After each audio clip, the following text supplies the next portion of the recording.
Hello students, let us today discuss very important topic of forensics, that is forensic psychiatry.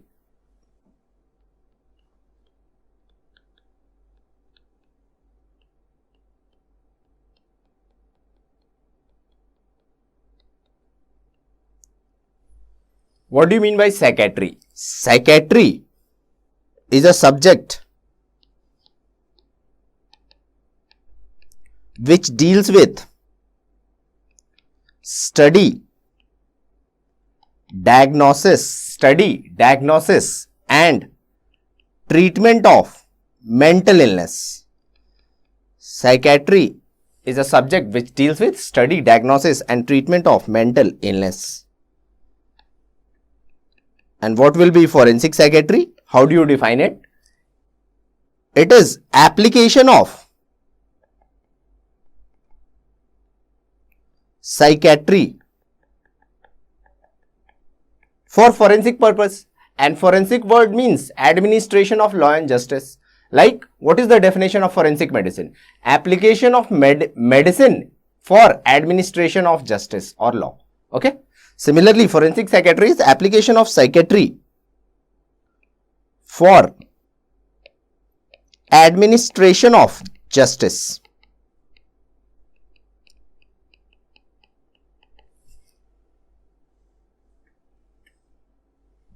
Okay.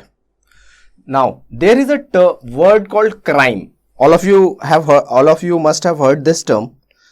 So, for a crime to occur, there are two important components. What are those components? First is mens rea should be present. Mens rea means guilty mind. And what else should be present? Guilty act itself, and guilty act is legally called as actus reus.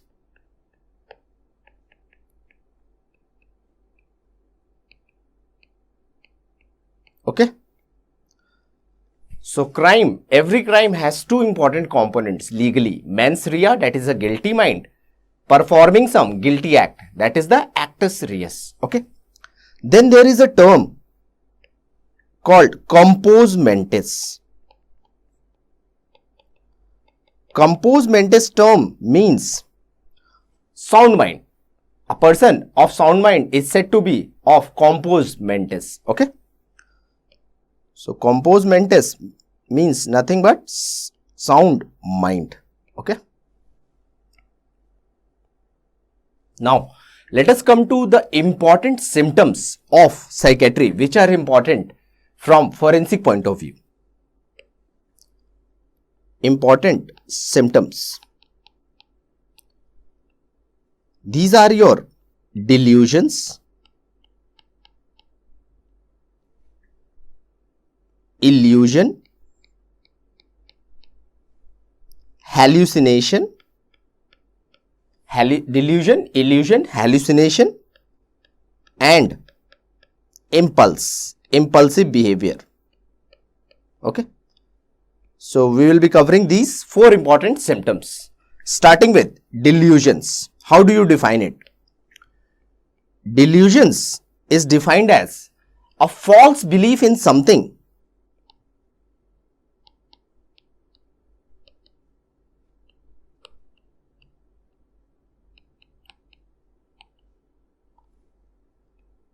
which is not a fact and which persists. Delusion is a false belief in something which is not a fact and which persists even after its falsity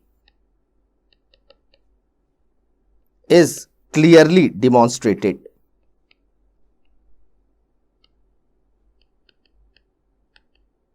Okay. So, delusion is a false belief in something which is not a fact and which persists even after its falsity has been clearly demonstrated. Starting with, first, there are various types of delusions. Starting with number 1, that is delusion of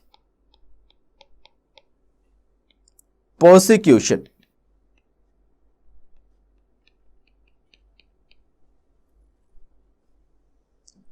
Delusion of persecution means a person who is having this delusion, he thinks that other people are trying to kill him. This is called delusion of persecution or paranoia. So paranoia or persecutional delusion means person thinks that other people around him are trying to kill him.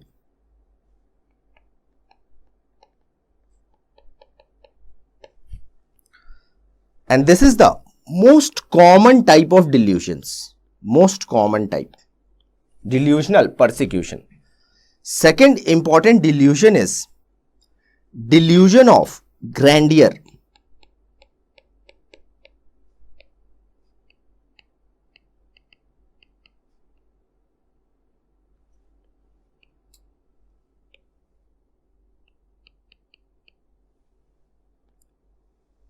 Here, a person who is having this delusion of grandeur, the person thinks that he is very rich, but actually he is not so. He is a pauper.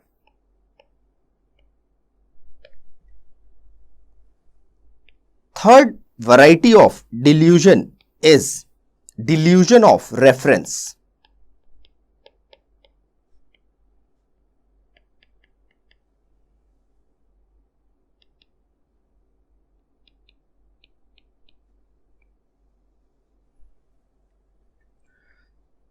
A person who is having this delusion, the person thinks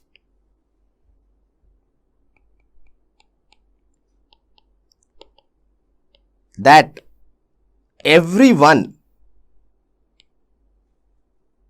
is looking at him or talking about him.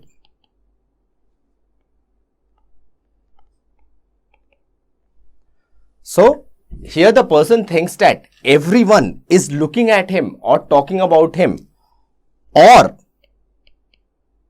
that some items in newspaper, he thinks that some items in newspaper or radio are referring to him.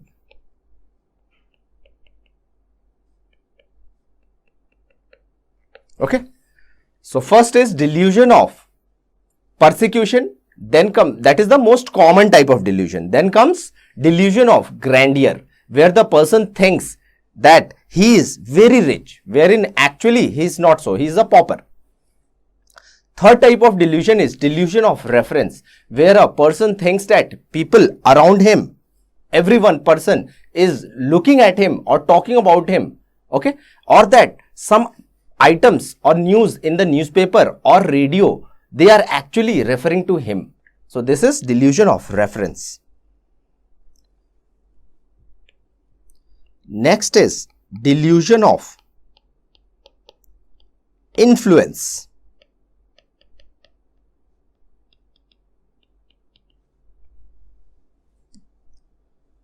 Here, a patient of this delusion, he complains, that is, actions, feelings and thoughts. Here the person complains, that is, actions, feelings and thoughts are controlled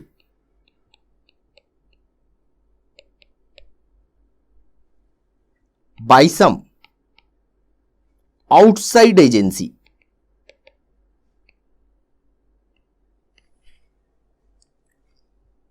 This is your number 4 type of delusion, fourth delusion, Fifth type of delusion is delusion of infidelity.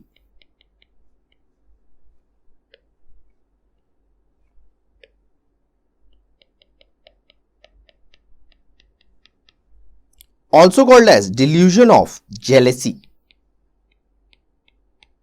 Also called as Othello syndrome. Othello syndrome. Here the person thinks, in this type of delusion, the person thinks that his or her spouse is unfaithful, and this is seen more commonly with males. Okay, delusion of infidelity means the person thinks that his or her spouse is unfaithful. Then sixth type of delusion is your nihilistic delusion.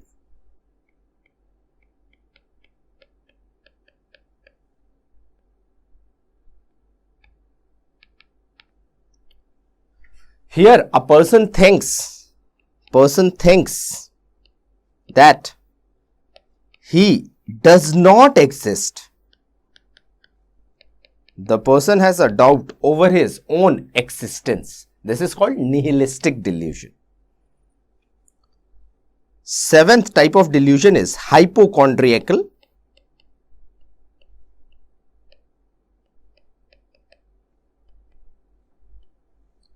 Here the person thinks or believes himself to be ill, although he is healthy, he is totally healthy. So this type of delusion is called hypochondriacal delusion. Eighth type of delusion is your erotomania. This is also called as D. Clermont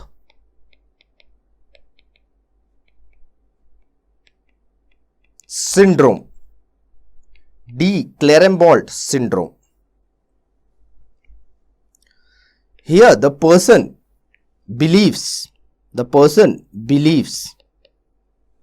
that another person usually of higher status. In erotomaniac delusion or D. Clermont syndrome, the person believes that another person usually of higher status is in love with him or her. Okay, this is called erotomania. And very important thing is that such a delusional person, the person who has this delusional belief of other person of higher status is having love with him or her, that's delusional person, he even makes attempts to meet the person by making some phone calls or by giving some letters or by stalking the person or even by stalking the person. Stalking is a punishable offense under 354 DIPC. What is stalking? Stalking is following a female physically or digitally with clear prior disinterest shown by the female. Okay. So a person in erotomaniac delusion can commit the offense of stalking. Okay. Remember this. Okay.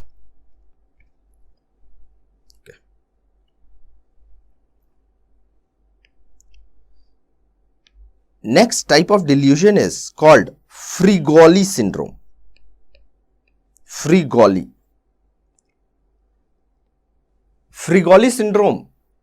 In this delusional belief, the person believes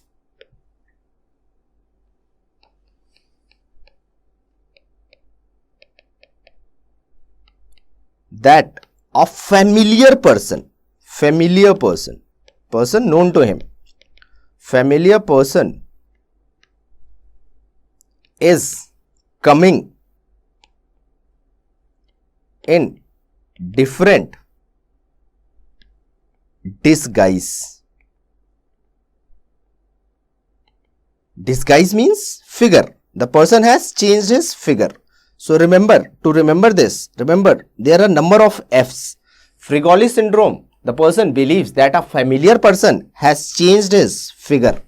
Okay.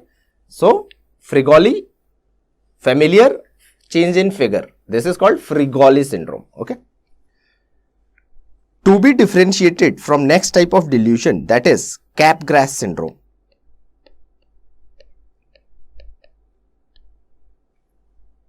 Where a familiar person,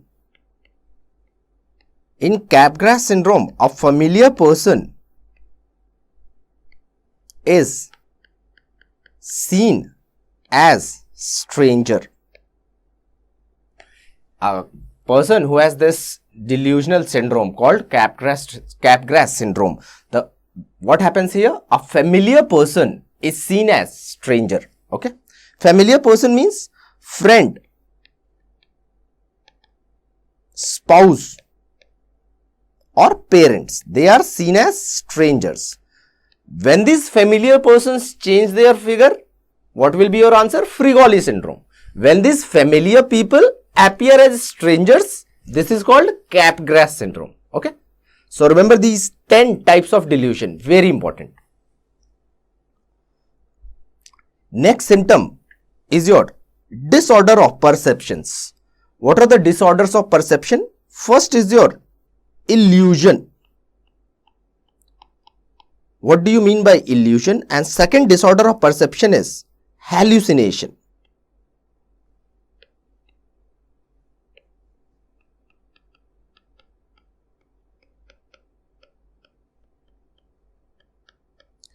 Illusion. To understand illusion, just listen these words. Illusion means in the presence of a stimulus. In the presence of a stimulus, there is a wrong interpretation.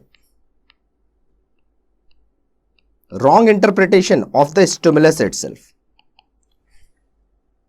Means if the stimulus, for example, if the stimulus is suppose a rope hanging from a tree, a illusional belief will be this is a snake. When a rope appears snake to a person, it is said that the person is in illusion. Okay. So rope appearing as snake. Snake will be the wrong interpretation. Rope will be the external stimulus.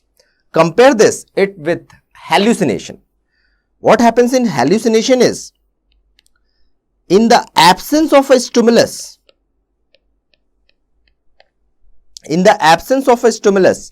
there is false sense of perception.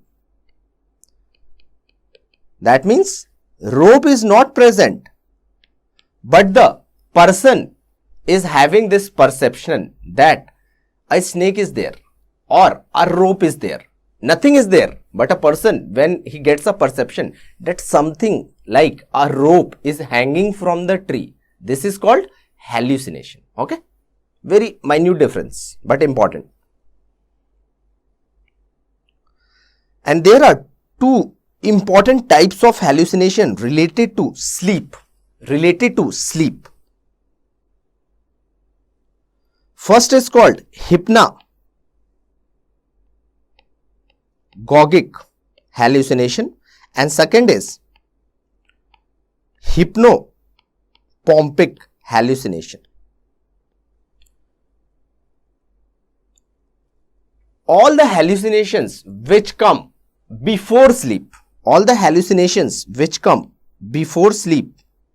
are called hypnagogic.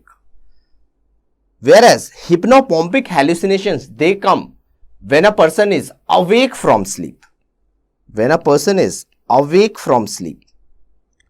he gets hallucinations, and such hallucinations are called hypnopompic. So to remember this, alphabet G comes before P. So your hypnagogic comes before hypnopompic. Okay, this will help you to remember. Then there are different types of hallucination also. Let us see them. One is your visual hallucination. The person will visualize something in the absence of a stimulus. And these visual hallucinations, they are most common type hallucinations in organic mental disorders. A person imagining a snake to be present in the room in the absence of anything. Okay. Then comes auditory hallucination, where a person imagines that someone is speaking. Okay, wherein actually no one is speaking. Then comes olfactory. Here a person perceives a smell in the absence of any smell. He perceives some smell. Then comes gustatory.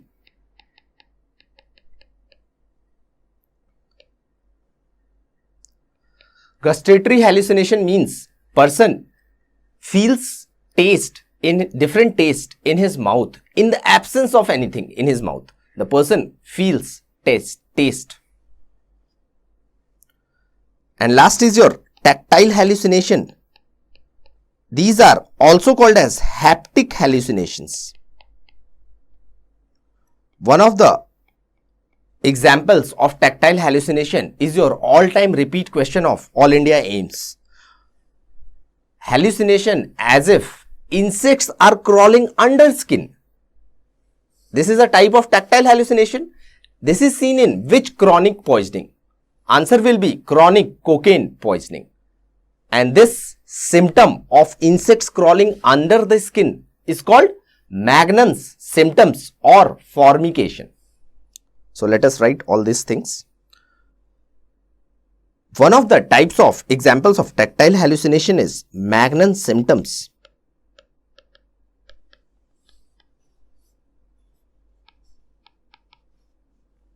Also called as formication.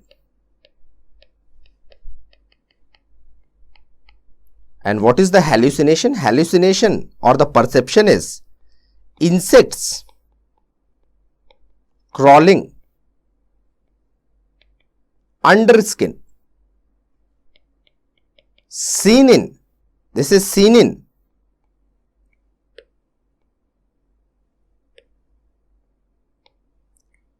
chronic cocaine poisoning. Okay. So we have finished till now delusions, their types, illusion and types of hallucination. Last important sign is impulse. Impulse. Impulse is irresistible. It is defined as irresistible urge to do an action without any motive.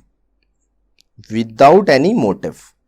Impulse is defined as irresistible urge to do an action without any motive. Okay. There are different types of illusional behaviors. Dipsomania. Dipsomania. Dipsomania means the person has impulse to consume alcohol. Kleptomaniac. Who is a kleptomaniac? Kleptomaniac is a person who has an impulse to steal. Mutilomaniac. The person has an impulse to mutilate. Pyromania. Pyromania is impulse to set buildings on fire. Then you have oniomania. Oniomania is a type of impulse to buy. Impulse of buying is called oniomaniac. And lastly, you have trichotillomaniac. Trichotillomania. The person has an impulse to pull out body hairs. So these are your important types of impulsive behaviors. Now the question is, will a person of impulsive behavior, will a person be responsible for his actions? Like if a person sets building on fire and he says, I am under this impulsive behavior, give me a defense under which rule? Which rule is legal test for insanity in India? McNaughton's rule. Comes under 84 IPC. Okay. So according to McNaughton's rule, this we have dealt in earlier in IPC sections. Okay. Under 84 IPC section. McNaughton's rule has been discovered in detail there. What is McNaughton's rule? McNaughton's rule says nothing is an offense done under unsoundness of mind. So legally, how do you define unsoundness of mind? Unsoundness of mind means two important things. First, when a person is not able to understand nature and consequences of his actions. This is number one. This thing will tell the courts, okay, this person is of unsound mind. Second thing which courts take into purview is, when a person is not able to understand what he is doing is wrong, is either wrong or contrary to law, means opposite to law. Okay. So unsound mind means two important things. These two important things. Impulse, under impulsive behavior, a person knows that he is stealing. Kleptomaniac knows he is stealing. This person, pyromaniac, he knows that he is setting a building on fire, but he is not able to resist himself. So he cannot take a plea under McNaughton's rule. What is the essence of McNaughton's rule? When a person is not able to understand nature and consequences of his action, not able to understand what he is doing is wrong or contrary to law. But when a person knows that he is setting a building on fire, he will be held responsible under McNaughton's rule. So remember, in impulsive behaviors, person is responsible for all his criminal acts.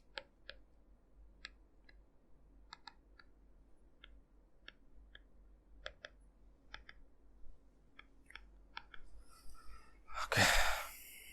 Let us now come to one important term called lucid interval. Lucid interval is defined as period of normalcy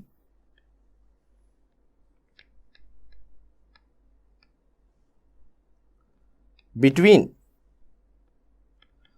period of symptoms of mental illness. So lucid interval is basically period of normalcy between two phases of insanity or period of symptoms of mental illness. Okay. Most important cause of lucid interval is bipolar disorders.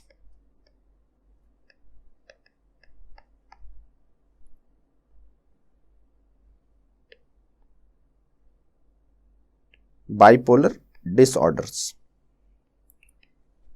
Another important cause of lucid interval is another important situation where lucid interval is seen is head injury. In head injury also, particularly, which type of intracranial hemorrhage is? Extradural hemorrhage. Extradural hemorrhage is associated with lucid interval. Means a person who has this hemorrhage outside his dura mater, okay, outside his dura mater, at casualty, at the presentation was the person is unconscious. Later on, what is seen? The person becomes totally conscious. and after suppose 15 minutes, the person again goes into an unconscious phase. That phase of 15 minutes during which he was conscious, an unconscious person regained his consciousness and then again became unconscious. This phase of normalcy is called lucid interval. During lucid interval, a person is responsible for all his acts. Okay. So, during lucid interval, a person is responsible for all his acts, civil as well as criminal. So, during lucid interval, can a person make his will? Yes. A person who is under lucid interval can make will.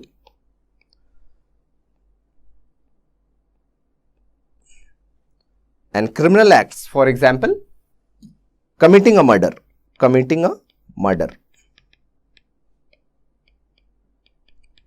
So, the person will be responsible for his will and for committing murders. These are civil and criminal responsibilities. So, he will be responsible for both types of behaviors. After this, let us see the salient features of one very important act which is related to forensic psychiatry, that is your Mental Health Act. In India, we have Mental Health Act 2017 and many changes have been included in this mental health law. Let us discuss the salient points. This act defines mental illness. Secondly, in this act deals with very important term. Previously, this act was not having this term. Before 2017, before April 2017, this term was not there. Which term? Advance Directive. That is your question of AIIMS.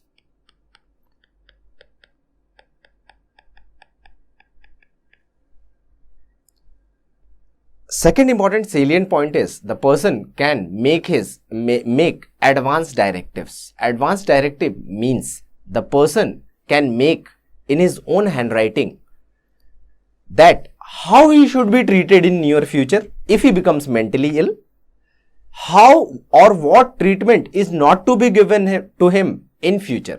Okay, both these things. Along with this, he can appoint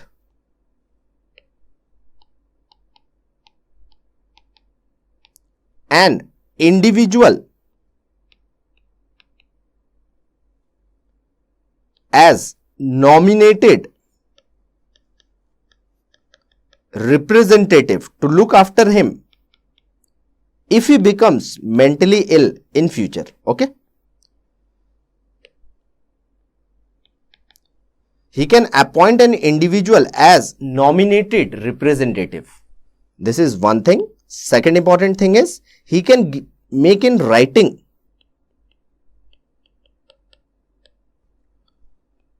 how he should be treated,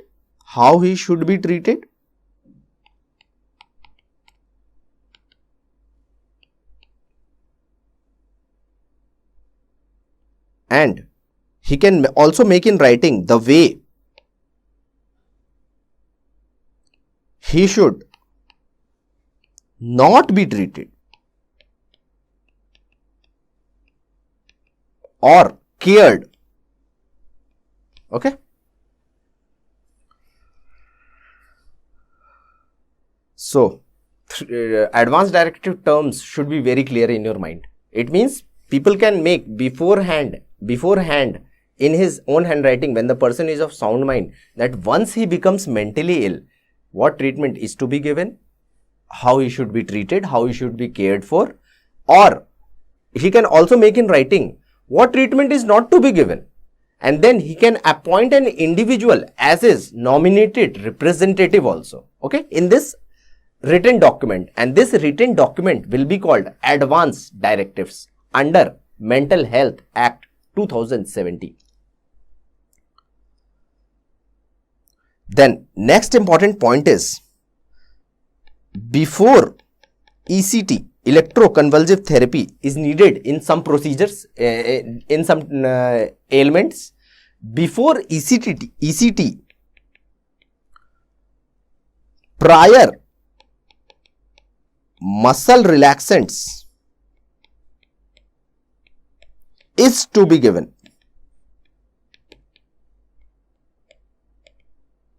Okay. So, before electroconvulsive therapy, a person should be given muscle relaxants. Okay. Next important salient point is solitary confinement. Solitary confinement is prohibited, totally prohibited under Mental Health Act. And last important point is, this act decriminalizes 309 IPC. 309 IPC deals with attempt to suicide.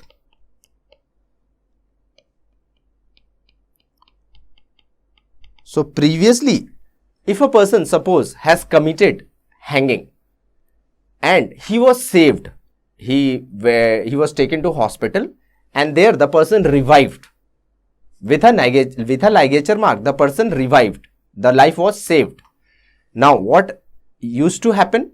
Police used to file an FIR for and naming this person under 309 IPC. This was a offense, even attempt to suicide.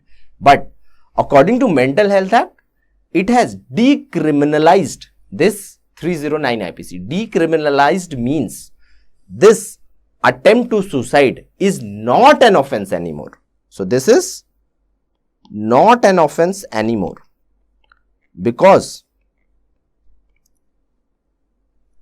this act clearly says every person who is committing suicide is under some kind of stress. So if the person is under stress, please don't lodge a complaint under 309 IPC. Okay. So that's why this has been decriminalized. So remember the important points of Mental Health Act. And then after this, we will be doing civil and criminal responsibilities of an insane. First, coming to civil responsibility.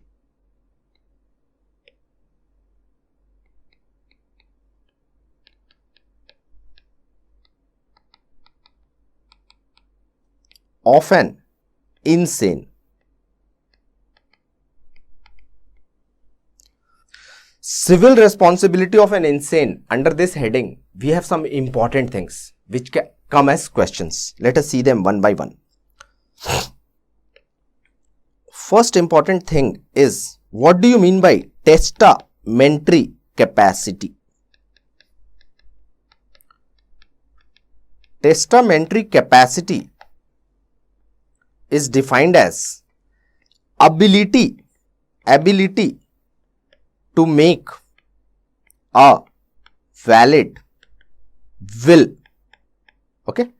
This is called testamentary capacity. When the person who is making his will, if the person is male, this person is called testator. When a female person is making her will, she is referred to as testatrix. So two important terms for males and females who are making their will. Then comes how a will should be made out. How a will should be made. For a valid will,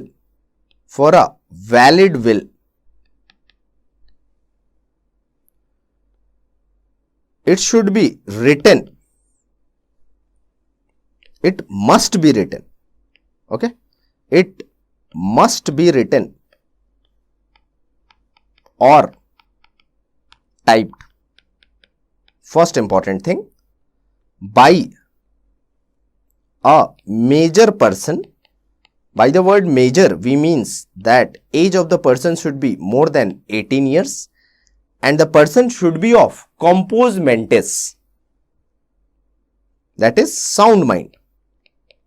The person should be of sound mind. And lastly, the will must be written or typed by a major person, by a person of sound mind, and after formatting the will, it should be signed by testator in presence of two witnesses. So this is how, these are the requirements of a valid will. There is a term called holographic will. What do you mean by this? Holographic will means, holograph will is defined as will in own handwriting. When a person makes a will in own handwriting, this is called holograph will. Important thing is, holograph will need not be signed. It's not mandatory that a person who is making will in his own handwriting will sign. Okay. So, need not to be signed. Need not be signed.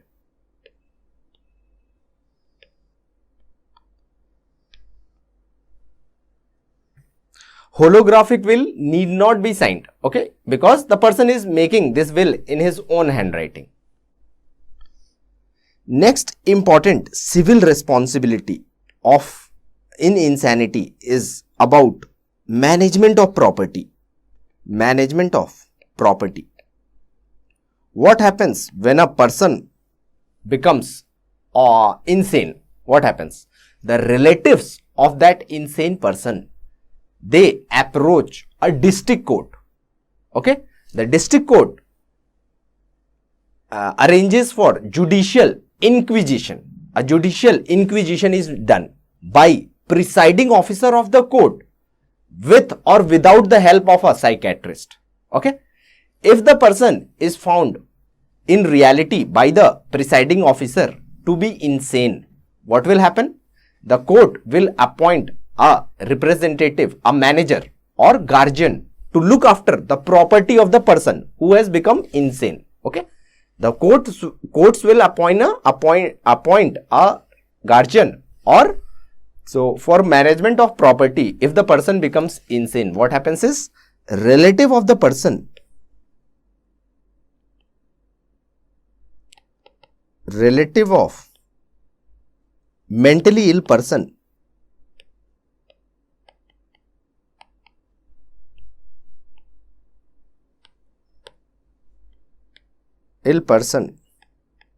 approach district court, and district court holds a judicial inquisition.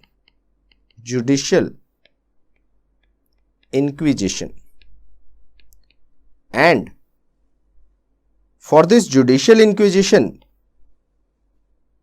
court appoints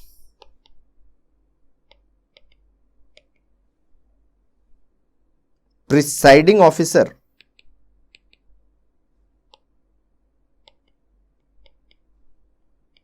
with or without the help of a psychiatrist. So, who will be doing the judicial inquisition? Presiding officer of the court. Who else can be present? A psychiatrist may be present. On cessation of mental illness,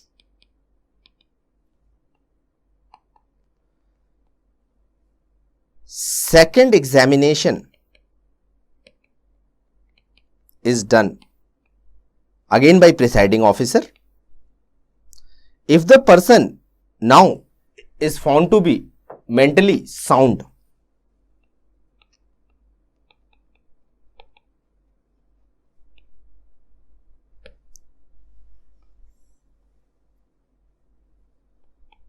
removal of manager or guardian is done. Okay, so this is how it goes on. when a person becomes insane, what happens is the relatives of the mentally ill person approach a district court. Then this district court holds a judicial inquisition wherein the court appoints presiding officer. Who else can be appointed by the court? A psychiatrist may or may not be appointed. Okay. What they do? They do the examination of the person who has been said to be mentally ill. Okay. If the presiding officer finds out, okay, he is totally ill, mentally ill, what courts do? They appoint manager or a guardian, a manager or guardian to look after his property. Okay. On cessation of mental illness, now when the person is not showing any mentally ill behavior, on cessation of mental illness, second examination is done by the court with the help of a presiding officer. If the person is found to be of sound mind, manager is removed and now the person can take care of his property. Okay. This is how it goes on. Third important civil responsibility comes regarding marriages, regarding marriage contract.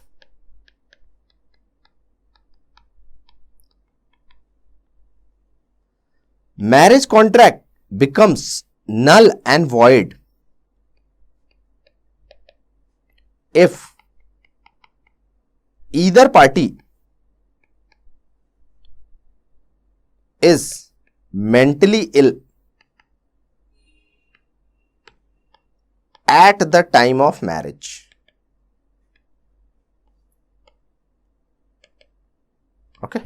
The marriage contract is under Hindu Marriage Act. Marriage contract is there. This marriage contract will become null and void if either party is mentally ill at the time of marriage. Then comes the issue of consent. What happens to consent when the person becomes mentally ill? Under 90 IPC, consent of a mentally ill person is invalid. So, consent becomes invalid when it is given by insane person. Under which law? Under 90 IPC. And last thing is about the role of person as witness. The role of person as witness. Can a mentally ill person be a witness? Okay.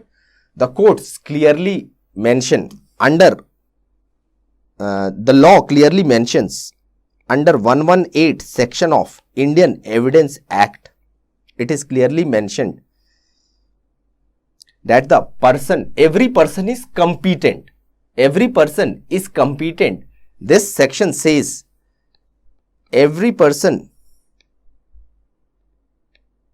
is competent to become a witness. No age is defined. Okay. This is very important thing. No age is defined. Every person is said to be competent unless proved otherwise. Okay. But if that otherwise thing is proved, if it is proved that a person is incompetent due to insanity, he cannot be a witness. Okay. So, mentally ill person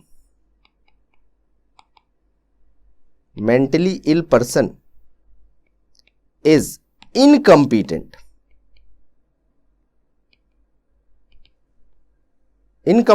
to be a witness in court of law. Okay. So, these are your important civil responsibilities. What are these? What have we read just now? First is your testamentary capacity. Everything about will. What are the requirements of a valid will? The will must be written or typed by a major person. That means person more than 18 years. The person should be of sound mind, and after writing it by another person, with the help of another person, the will has been written. Then it should be signed by testator in the presence of two witnesses. Okay. But if the will is in his own handwriting, it need not be signed. Okay. This type of will is called holographic will. Next, second important civil responsibility is about property matters. When a person becomes mentally ill, the relatives of the insane person approach district court. District court does the judicial inquisition. Okay. For judicial inquisition, courts appoint a presiding officer of the court. Which other person can be appointed? A psychiatrist may be appointed. Okay. For looking out wherein actually the person who is said to be mentally ill, if he or she is mentally ill actually or not. Okay. So the courts appoint presiding officer. If the presiding officer inquiry is, yes, the person is mentally ill, the courts will appoint a manager or guardian to look after his property. After some time, if the person has become completely normal, that means there is cessation of mental illness, the courts will again do a second examination. If the person is now mentally sound, the courts remove the manager who has been appointed to look after the property. For marriage contract becomes null and void if either party is insane. Consent.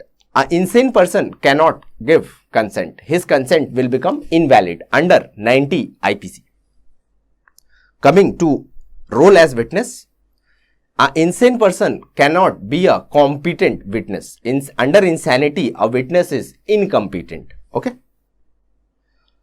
After this, let us now come to criminal responsibilities of an insane. Very important. Criminal responsibilities.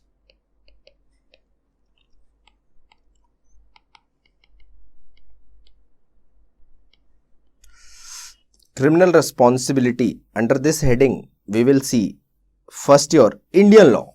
What is the Indian law for criminal responsibility? For this, we have 84 IPC. This we have dealt earlier where IPC section, under IPC sections. 84 IPC is nothing but McNaughton's rule, and these came into existence in 1843. This McNaughton's rule was formulated. What is McNaughton's rule? Nothing is an offense under unsoundness of mind. Unsoundness of mind means two important things. When a person is not able to understand nature and consequences of his act, first thing.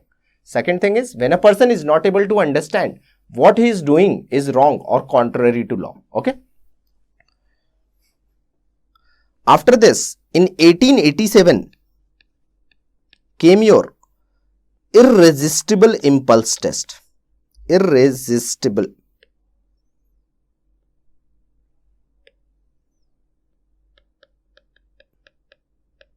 Impulse test, also called as New Hampshire Doctrine.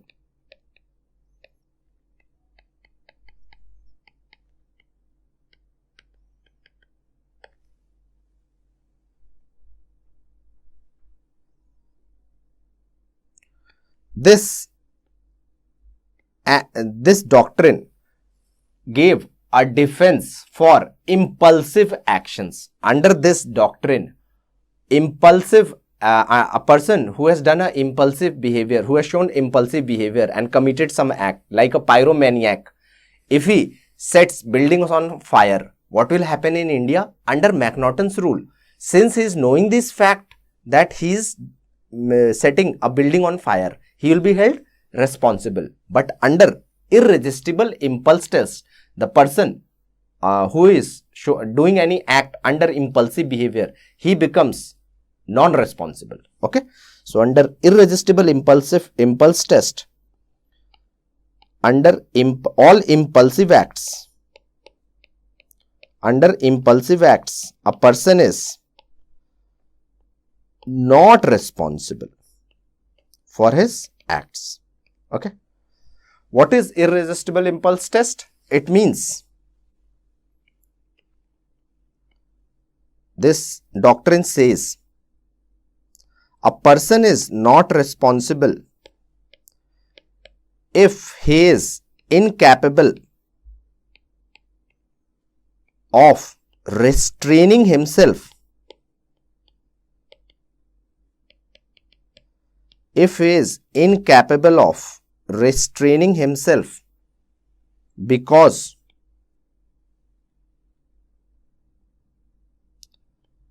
free agency of his will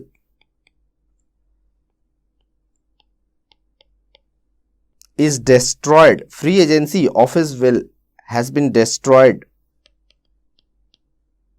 by mental illness. This is the complete statement of irresistible impulse test or New Hampshire doctrine. A person is not responsible if he is incapable of restraining himself because free agency of his will has been destroyed by mental illness. Okay. So, for all impulsive act behaviors, the person will not be responsible under this act. After this act, what came is your, in 1954, what came is your Durham's rule.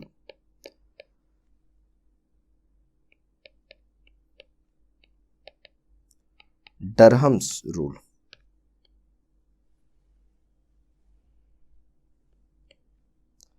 This rule says an accused is not responsible if his unlawful act is product of mental disease or defect. So, what is Durham's rule? This says an accused is not responsible if his unlawful act is the product of mental disease or defect. So, this was a famous case, Durham's case. What happened was, Durham's broke open a house for robbery purpose. Durham's broke open the house and then he robbed the valuable things from the house. Later on, he was caught off. Okay. During his first trial, Durham's took defense of insanity because before committing that offense of robbery, he was admitted in psychiatric hospital frequent times. Frequently, he was admitted in psychiatric hospital. So, he pleaded defense for insanity when he was caught off. Okay. The court's judgment was, no, you will be held responsible because at the time of committing the act, you were knowing the fact that you were robbing the house. Okay. So, under McNaughton's rule, what is there? When a person is not able to understand nature and consequences of his act. Okay. But the person here, Durham's, he is knowing the nature and consequences of his act, that he is committing robbery. Okay. So, this was the first thing. Later on, after the judgment, Durham was sent to jail. Durham's appealed in higher court.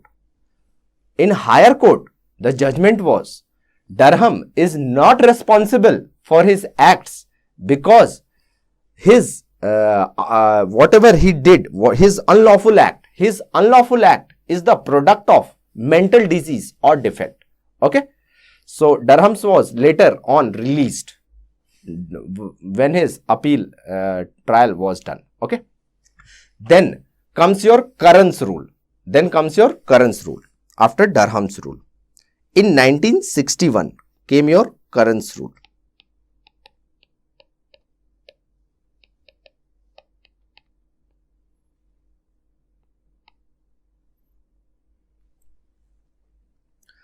So, why Durham was set free? Because the judge gave this opinion that since he is having a personality disorder, that was the only thing which was present in Durham's, single personality disorder.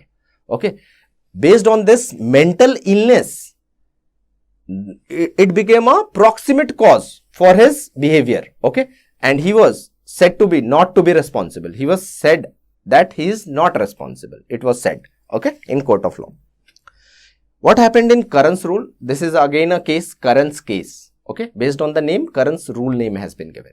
What happened in 1961? Curran's went to a car service dealer to purchase a car. Okay, there he went for test driving. Somehow he managed during the test drive process. Somehow he managed to flee away with the vehicle in which he was doing the test drive. Somehow he went away with the vehicle. Later on, he was caught.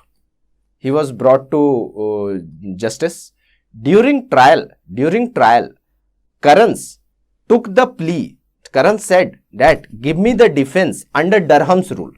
Okay, give me the defense under Durham's rule. Okay, and that this Curran's person, he was a psychopath. He was a sociopath also. He was a person of criminal mind. He was a antisocial element basically. Okay, so psychopathic and sociopathic behaviors till this Curran's rule came into effect, these were not taken into account. But what happened in first trial? Curran's was sent to jail because psychopathy and sociopathy were not included as insane behaviors. But when he appealed in higher court, the higher court took these two important things as mental illnesses. Psychopathy and sociopathy were included under Curran's rule and Curran's was set free.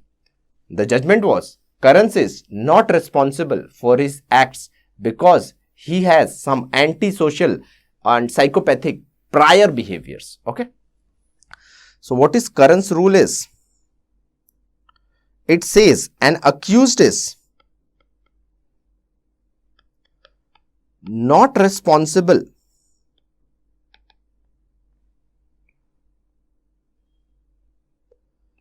if at the time of committing the act,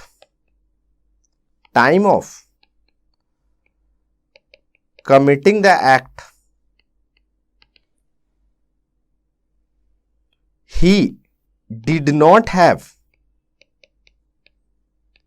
capacity to confirm his conduct to the requirements of law.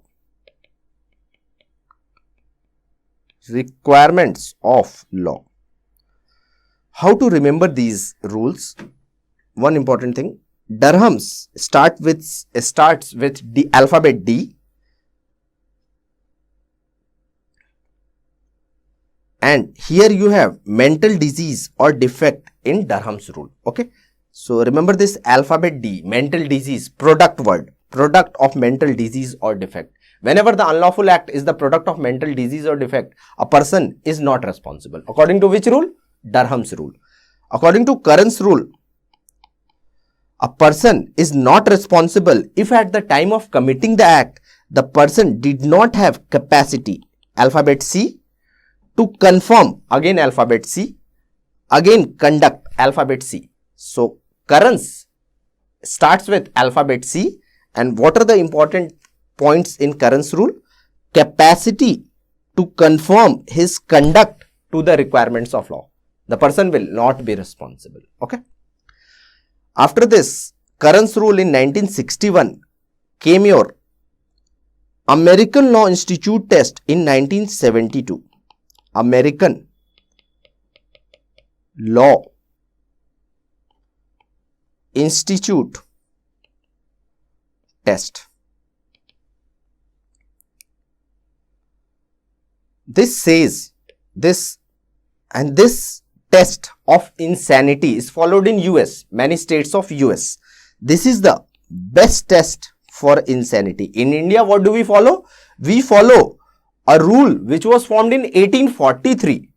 Still we follow in our courts. What is that rule? That is McNaughton's rule. In India, we follow McNaughton's rule. In India, we follow which type of inquest? Police and magisterial inquest. 174 CRPC, 176 CRPC. In US, Which test is followed for insanity? American Law Institute test. Which type of inquest is done in US? Medical examiner's inquest. Okay. This AIIMS test, AIIMS, short form is AIIMS. AIIMS test says a person is not responsible if he lacks adequate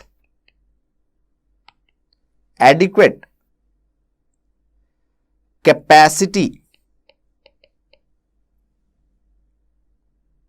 If he lacks adequate capacity to appreciate, this important word is there, appreciate, criminality of his conduct.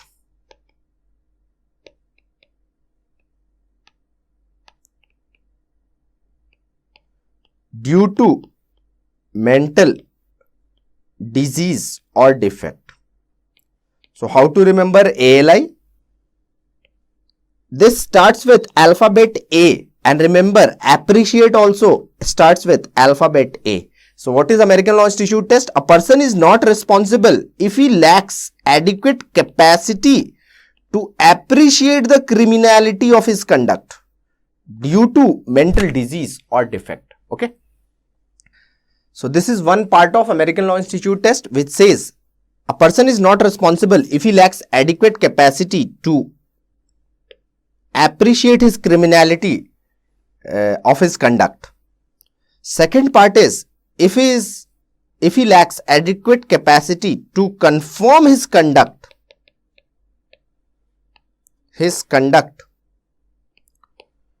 to requirements of law.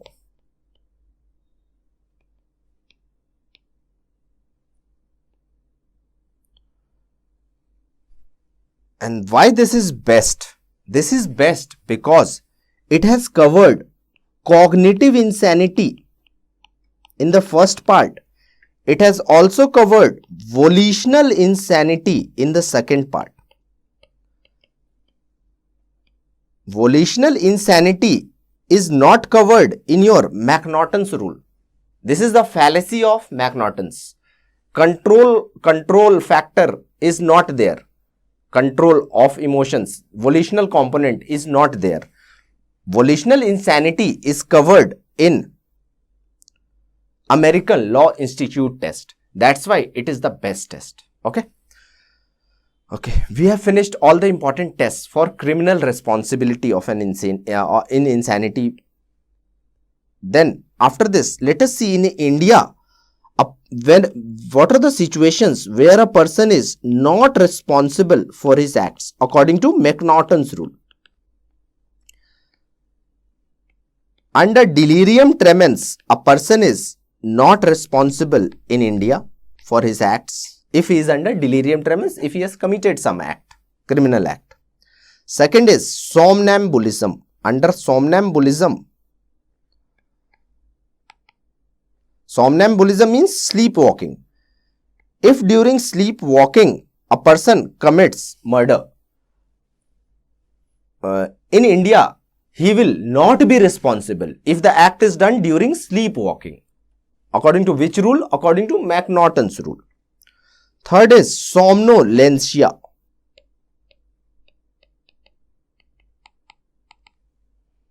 This is called sleep drunkenness. Somnolentia basically means transition phase from sleep to awake. If during this transition phase called as somnolentia, even a person commits some criminal act like murder, he will get defense of insanity. Under which rule?